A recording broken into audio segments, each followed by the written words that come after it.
Well, it's a windy day outside, so we've moved into the green. We put together a selection of plants that we're going to be shipping to garden centers all over the Northeast and Mid-Atlantic states in the next week or so. And here on the front of this wagon, I wanted to show you what I call the 3 dwarfs. Now, you've heard about the 7 dwarfs. Here's three of them. These are all compact growing forms of our native arborvitae. Each one is a little bit different. Certainly each one comes from a different background.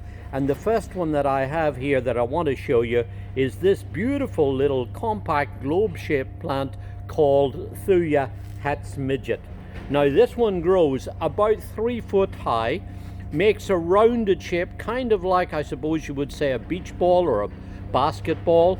Very dark green, extremely hardy. This is a zone 3 plant.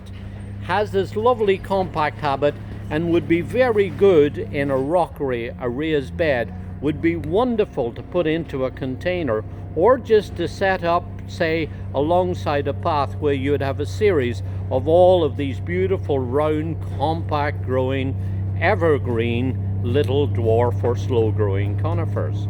What's interesting about this one is that it was developed at Fairview Nurseries near Erie in Pennsylvania by Frank Hetz. He was the proprietor of the nursery. He actually found this as a seedling in 1926, but it wasn't introduced until 1942. I suppose when people were moving into suburbia and they had smaller yards around their homes, they were looking for more compact little plants, and this just fitted the bill.